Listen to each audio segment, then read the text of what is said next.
Today, we're going to go over the turtle soup model number 3, which is the rejection block model. As we know, turtle soups happen at old highs and lows. Turtle soups also happen at old candle body highs and lows. The highest probability ones will come from obvious highs and lows that look like a safe stop for retail traders. We always need a confluence with a high time frame PDA with a narrative, as well as noting our SMTs. First things first, what is a rejection block? We've went over this in our previous video, but it's a long wick, highest or lowest body in a swing high or swing low, right? If not a volume imbalance. And it's not always the case that we have a rejection block. You like to look for the best forming ones to be able to get into the best trades. So that's why, I'm going to say it's not always the case, but most of the time it's going to be a rejection block order block. The rejection block is from the top of the wick to the candle body or the bottom of the wick to the candle body. A close through this wick, right, the EQ of the wick will usually result in us tacking through or to and through the wick, noting that we don't need too long of a wick, resulting in an imbalance. The reason the rejection blocks work is due to inefficient price delivery. It removes the wicks, right, so this real liquidity can vary. You want a rejection block to be instantly traded to, wait for a reaction. They shouldn't be instantly traded to and from, with it now being protected, right? And obviously in the sense of you have an accumulation, manipulation, distribution within that within that manipulation, you should have a rejection block formed, traded instantly to, and then distributed away from. The highest low counts as an accumulation phase, and when retraced into, the rejection block should distribute to the opposing liquidity. As we stated prior, super long wicks are bad because the whole wick should then be filled to and through. Not in every case will it be a rough 1-to-1 right ratio of body to wick, but right when you're first starting to look for these, that's a decent kind of thing to have in the back of your head. 1-to-1 ratio on body to wick. Even if it is a bad rejection block, you can always use it for a retracement, then then take out a low, right, with the bullish rejection block. You can always you want to look in for a tap into a high time frame PDA. Obviously, it needs to sweep liquidity, displaces away, and has a large wick. All right, sometimes, obviously with an SMT, we won't sweep liquidity. We'll have an SMT and leave equal lows or leave a failure swing. This is another chance to be able to enter into our rejection block, as well as getting into the rejection block as it forms before it even is a rejection block.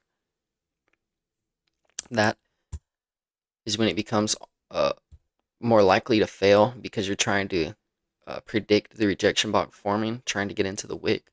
But if you know what you're doing, and with screen time, you can easily be able to get into the rejection block as it forms and find yourself positioning yourself within the wick. Right after a false breakout, same for the model 1, we look for a CSID in the opposite direction and then a retracement block into the wick. Right, retracement into the rejection block, which is the wick. Why do we look for the rejection block? Well, from my understanding, after order gets paired and stops gets ran, right, we fill in our key area, displace away, and create, right, the rejection block, the same term as we create the order block, right? These are our highest probability rejection block, high probability order blocks that you simply can have and what you want to look for to get into your trades. This is how we're able to enter inside of our key level and maximize RR to the absolutely highest tier possible. Sometimes you might end up missing out on some trades, but with this model, you have a higher RR than the model 1. Win rate is about the same, but at the same time, you may end up taking less trades. So it's all about how you find yourself feeling comfortable within the market.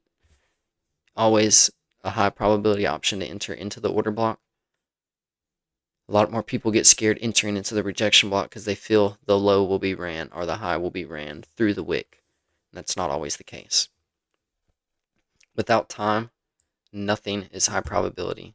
right? A daily rejection block on a Monday is not perfect. It doesn't make sense, but it can happen, right? A 5-minute rejection block won't hold if no time-based liquidity is swept into a key PDA. Real quick, because these are almost pretty much the same thing, right? For false breakout, we look for a CSID in the opposite direction and look for a retracement into the order block, right? Same thing as here as well, right? Why is the order block? Same thing for the rejection block. Why is it a safe entry? Other than getting positioned inside the high time frame key level, how would you position yourself inside the high time frame key level? Entering in the rejection block, right? So this can be very scary for new turtle soup traders, and this will allow you to have the highest RR. In our case, with the rejection block, can't do fucking much better than entering in the wick of the turtle soup, right? And this, I haven't even mastered this strategy, right? It's very hard to consistently pull off and perfectly wait for every single high probability rejection block. That's why most of the time I just wait for Model 1. If I see a great Model 3, I'll go ahead and jump in because I know I'm less likely to see them. And when I do see them, it's most of the time fucking it's wraps. It's gonna be a pretty good trade with me catching the wick, right? Stop above the high. And shit, most times, right, if we S&T at that high and stop me out, right, I'll re-enter trying once.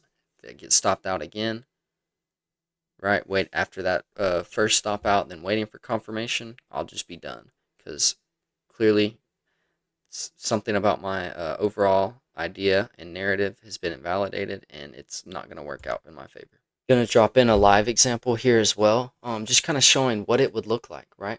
I had my third limit set up there, right, and it just didn't get tagged. I could have market entered, right, as we see our wickless black candle, just instantly we fall off the map after that. We have an S&T above New York opening time, right, with LR below, all right, and it may not seem like low resistance, right, because of that big ass fair value gap, but um with that fair value gap, right, obviously after we sweep that sell side, we're going to have to look to inverse it anyway. That's why I end up fading a lot of fair value gaps, and all I really look about is order blocks, higher time frame fair value gaps, right? Because this could just be a simple 5-minute fair value gap, right? And with that higher time frame SMT, it could just end up driving us lower. As you see here, that's exactly the case and what happened, right? We created a breaker lower, right? Even came back into the order block. Could have easily caught a Model 1 here as well, right? The key is having that psychology just to be able to hold the trade to that full TP. I have my limit set right just a bit under OTE of our range here. We see that we swept range low, right, from the candles to the left, and then came and had an SMT at range high. And that doesn't mean you short every range high and long every range low. Obviously, right, the SMT warranted a reaction and an expansion down, and I'm pretty sure we SMT'd at the low, right? So that second con either came back, got stopped break even, or ended up right getting stopped out probably somewhere if I pulled the stop, but I'm pretty sure this video ends right when the buy limit hits. So we can see it's around 11:30 coming into lunch. Right, you can use macro times, or you can just use the obvious draw on liquidity and right get in a good entry. Right, at that point it doesn't even matter. I knew we'd get a little bit more speed past the low, pull that stop down or pull that buy limit down just a little bit. Right, a lot of people get scared here, maybe close the trade, do whatever. You got a plan in place, let it play out. Right, no matter what, I think we're going to SMT either at the low or the shorter low. ES hadn't taken the low, so we had nothing to do but just keep going down. And if you ever have any questions on how you could catch something like this live, right, we always have the Discord. I try and usually throw these in here live or just a pre-analysis because obviously it's somewhat hard to market enter, but you could always, right, if you see the bias, just enter the order block and, follow right along with us. Alrighty, on the charts here, we're going to be hopping in to our monthly time frame, coming back, throwing it back a little bit. Hey, yo, what the fuck? To November, right? You see we have a monthly FEG that we have reacted bearishly to and came back to our monthly and weekly breaker, as well as having very obvious lows, right, that can be used to stop for retail traders. Okay, we have our obvious lows, we have a PD array, alrighty, as also coming in, as you see I've noted the SMT. ES at this point, coming into the next week, as you'll see, as we break lower into this breaker, ES at this time has now taken these lows right into the order block. We then end our week off and continue into the next week. Drop down to a lower time frame, right? Our daily time frame has an obvious breaker, an obvious fair value gap, right, with the same equal lows. We have an SMT at these lows, so there's no reason for ES to continue lower, right, as well as NQ. There's no reason that this low should be broken. Drop down to a lower time frame, and we see that the low of week was on a Thursday. And we like to see this low as act as protected, because ES as well, right, within our weekly SMT, ES also had a daily SMT, right? Same thing with the CRT. You want to catch SMTs first at a high time frame, then zoom into a low time frame and catch an even lower time frame SMT inside of a high time frame SMT. So you see we accumulate, manipulate, distribute with a higher time frame accumulation, manipulation lower into our NWOG, right? Into our NDOG, and then we have our NWOG. From this NWOG, we then react higher, right? Create a breaker, soup into the NWOG. With these equal lows, we do have an SMT, but it's also Monday, and for catching a one-shot, one-kill, right? If we're trading a weekly rejection block, right? This could have been our entry, but right, if on certain brokers people aren't even able to trade, throughout the day, so we're just, simply going over a higher time frame into lower time frames. Okay, we continue. We now have built built low resistance to the upside, right, inside of a bigger time frame accumulation. We then have an SMT into the NWOG, right, and I'll pull that up here so you can see.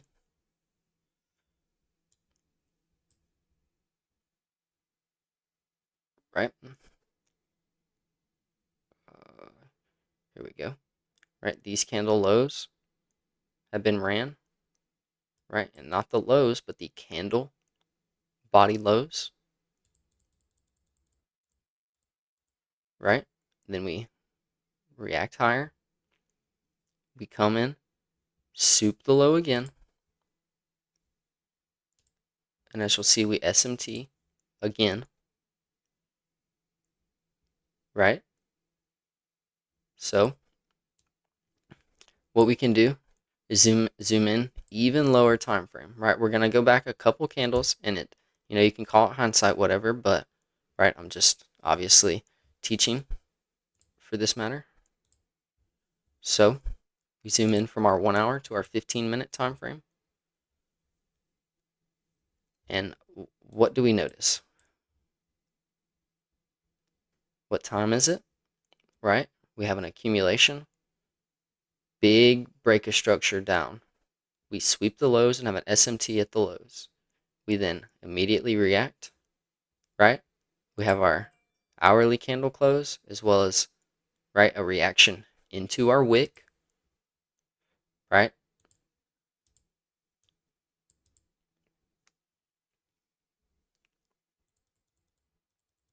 And we see how it was instantly retraded to.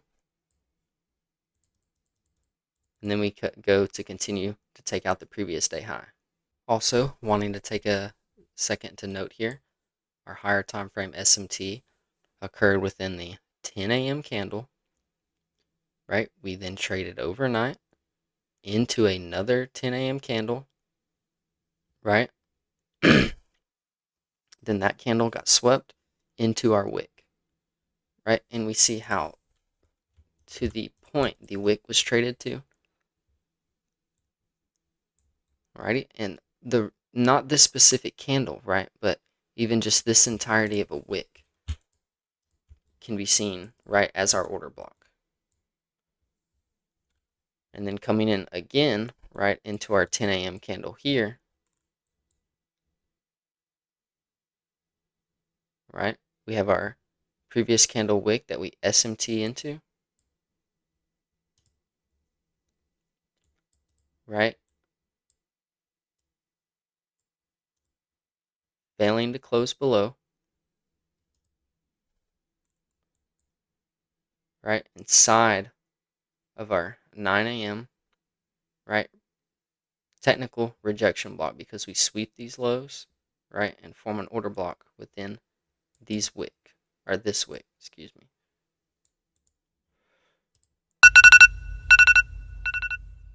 Alrighty, hop into a different example, right? We see our monthly chart. Our previous candle has closed, right? Leaving what can almost be seen as a monthly rejection block, right? It swept this candle's low, right? We have a decently sized wick that is not too long, as well as an SMT. I'm pretty sure at a monthly candle low. Let me double check. Yes, we SMT right at this candle's low. This candle's low. All right, not the biggest deal in the world, but right, we're running back into ES's breaker, as well as the weekly breaker after SMTing the weekly lows. Right, ES swept this low, or these lows right here, right, and then failed to take this low. Or excuse me, right? ES has taken right that low. I mean, has failed to take this low, while NQ has taken that low. We hop into our daily, right? And we gave this example right in the other video, right, where we took this daily rejection block, ran it to the highs. So now we have another rejection block for what seems to be on a Friday, right? And it's not Friday because of the daily candle.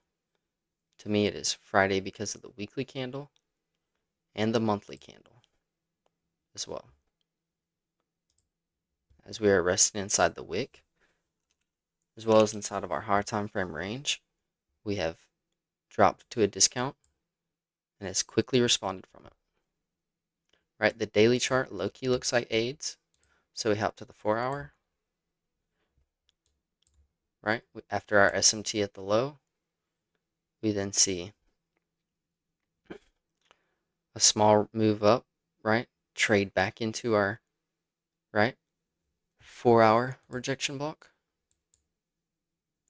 right, which has an SMT as well, right. ES is not ran this low, so that's what to me would make this a pretty good 4-hour rejection block as well, right. Our weekly close, right, so we trade back into our wick,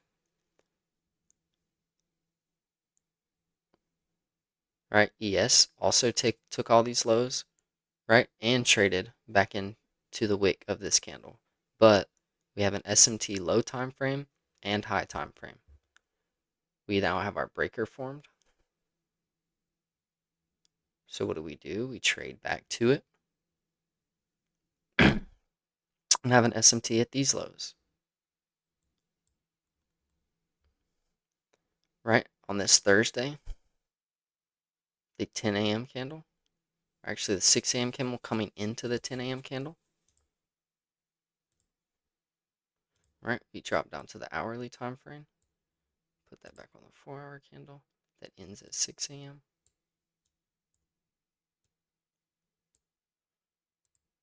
And then we'll come into an hourly. Or that was a 6 opens at 6 and closes at 10. Right? So then what do we do? Right? Coming straight into the 10 a.m. open. Right? We wick low quickly. Right? We have this lower time frame SMT inside the higher time frame SMT, SMT, SMT, SMT, 3 SMTs on top of each other, right? After an accumulation, manipulation, distribution, you can also see the open, low, high, close, right? And instantly trading, right, to our weekly and 4-hour rejection block.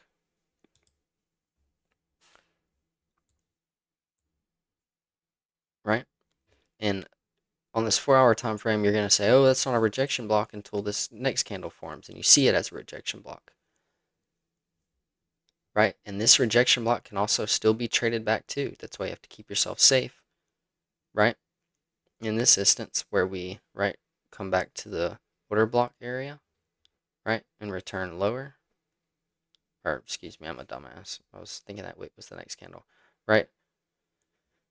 But we, right, break this candle high, return lower very quickly at 10 a.m., right?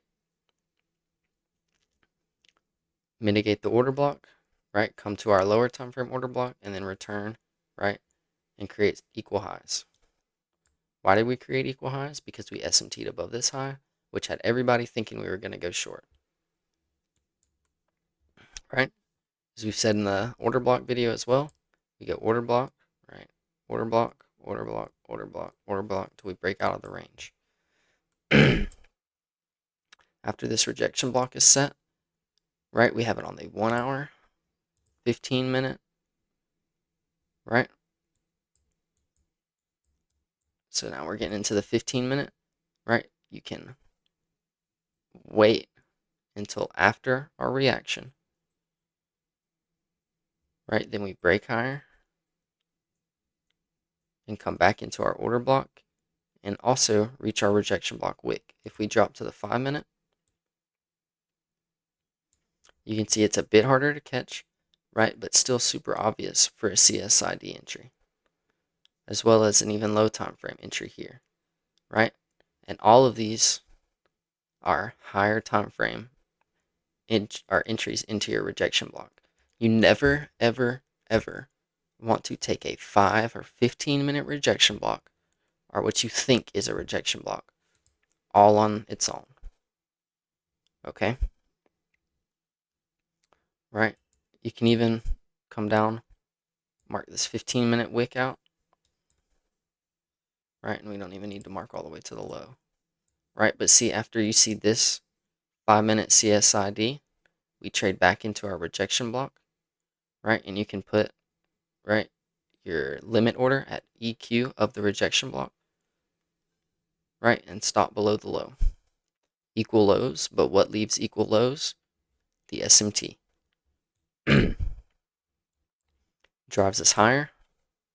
We hop back to the 4-hour time frame, and we see it delivers us past the next high, right? We build up more buy-side resistance here. Buy-side liquidity.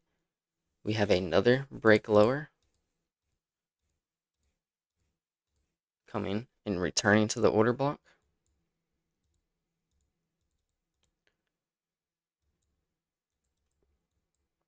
And then after sweeping this low,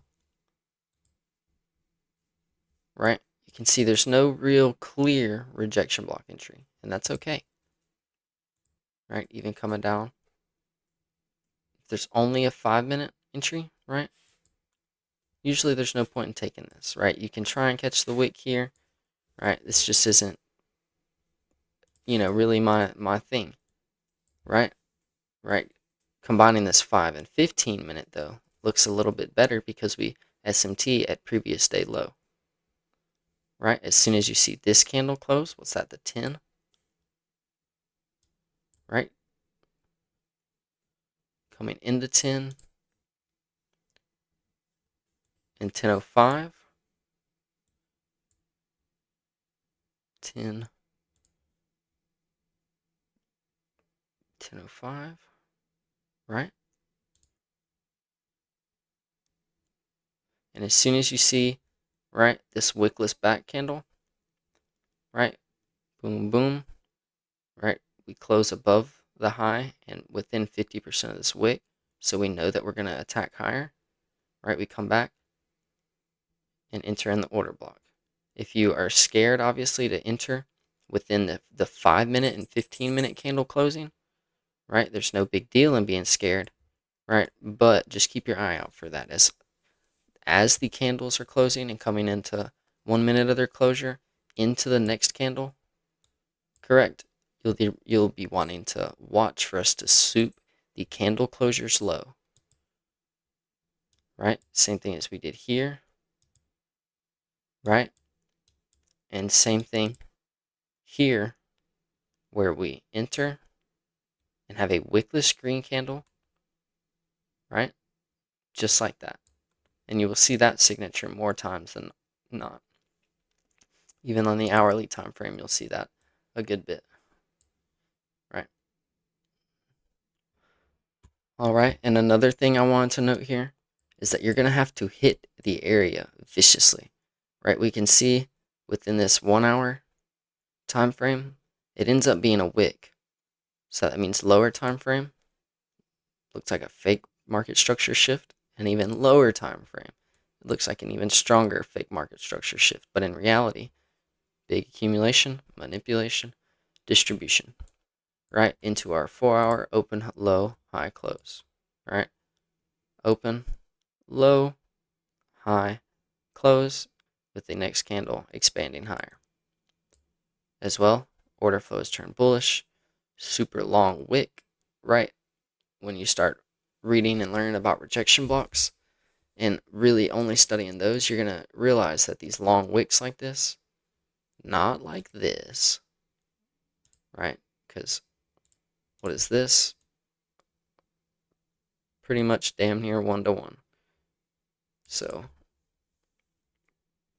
this wick filled to and through, not a rejection block, right? This wick filled to and through, not a rejection block. Wick filled to and through, not a rejection block. All right, order flow at this time was not bearish, but the higher time frame SMT warranted a retrace, right? Unmitigated order block, right? We did mitigate it here, but higher time frame, we can dig a little bit deeper into it. No big deal, right? Dig into EQ, maybe touch even OTE of the order block, right? And returns us higher, right? Same thing here, right? Leave equal highs, hit the area viciously to return lower, right? Because we're not just going to go straight up, right? We got to return to our order block, order block, order block, order block, order block, right? And somehow trap sellers or buyers within the market. Coming to an end to our final rejection block example, right? And they're all on EQ. You know me. You know where home is. Right? This is our hourly time frame. Right? A solid range wick. Right? 4-hour time frame. Right? Solid range wick coming back into the breaker. Why did we not come and take this low? We SMT'd right into the ES breaker. SMT into the ES breaker. Right? These two candles, SMT, were in to the breaker already with this candle. So what do we expect? Either to take the range low, then look for a reach, or excuse me, look for after taking the range low, right? EQ, then range high. Why do we do that? Because the accumulation range warrants no retracement further. Order flows bullish, and the DOL is above. Coming in, right? This is our 10 a.m. candle.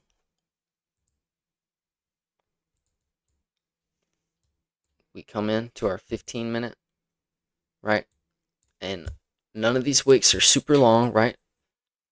We have swept into the high time frame fair value gap, right? Pairing almost a model, yeah, pretty much pairing model 2 with model 3.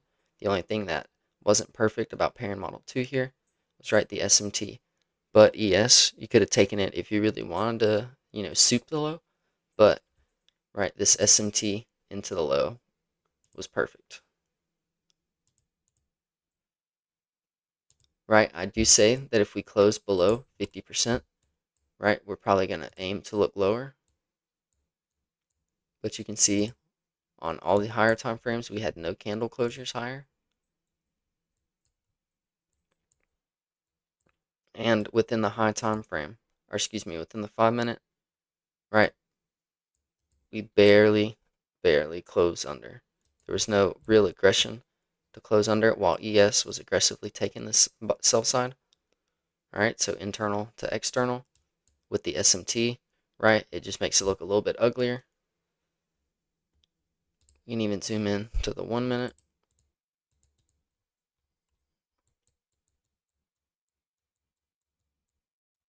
Right, and show you exactly where I would have got in on this. Right, now obviously this one was taken live in the Discord. Right, our 1 minute wick with inside of all of our our higher time frame wicks. Right, bam, and this is what I was willing to take with that SMT. Right, with this being the take profit, as well as that was definitely not the stop. I'm pretty sure my stop was this candle low, right? Because I'm knowing that if it was going to attack this this candle low at the same time it's taking this low with ES, right, we're probably going to aim for the higher time frame fair value gap, right? And even though that the fair value gap is resting here, right, because we have our candle closure for 8 right here at 9, so right, anything below this low is within the high time frame fair value gap, right? But with this LR, right, probably could catch just like a little dip, right, boom, and then instantly trade above.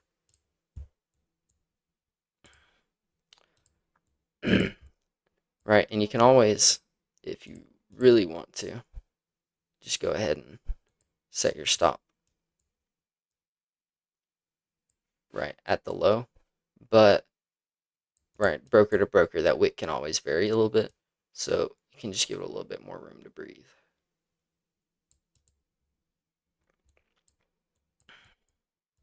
Right, and take that bitch to the high. Right, and you can also, right, always draw your range high to range low.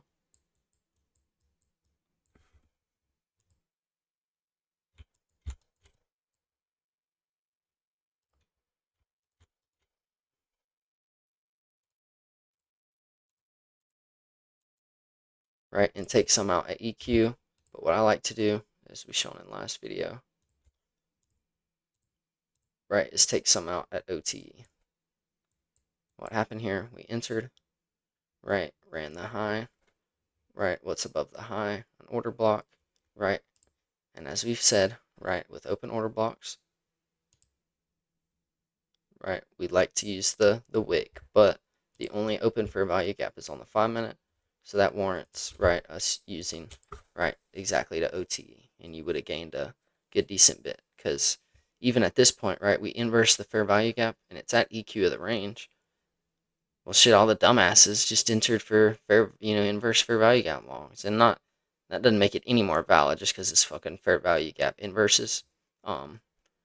But it does form a BPR, and we do form a low time same CRT, right? And then we took this one long as well, back to back longs, right? This one from the rejection block, this one from the turtle soup to internal liquidity, internal, external, right? Same thing here, internal, right, to the external high. Well, this would technically be the external for the 1 hour, right? So internal doesn't matter what we do in here, then external, right? But it's all according to what time frame you're looking at, right, and what time frame you're aligning it to. That's one of your biggest keys as well, because like I said, with that 5 minute, 15-minute rejection block, you're going to want to be looking for the candle closures and getting in around the 15-minute candle closures, right? A rejection block can form sometimes within that 5 or 10 minutes left to close on the 15-minute rejection block, but the perfect ones are going to form, like I said, right at that candle closure.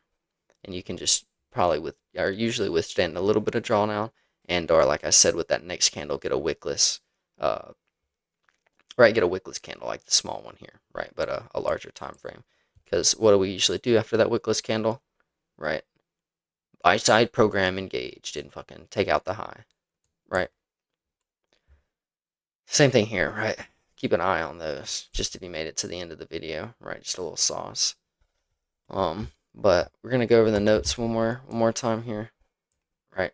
Nothing too crazy, right? Same thing almost as Model 1, but throwing it into its own rejection block model. Order blocks and rejection blocks can be seen as super similar.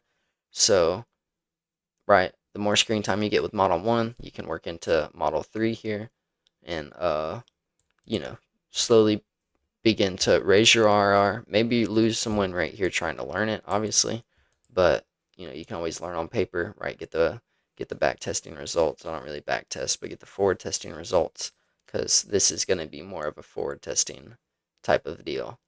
Either right catching the wick inside the wick, or for the CSID retracement and then back into the wick. But at that point, I found that I'll catch more CSI or order block entries. And not that I just want to catch every entry in the world, but right, if it's valid, it's valid. So I'm gonna take it. Um, but yeah, I hope everybody enjoyed this video. I hope you just learned, even if you learned one thing, please like, subscribe. Discord's in the description as well. And yeah, hope y'all enjoyed. Hope y'all have a great rest of the week. Y'all have a good one.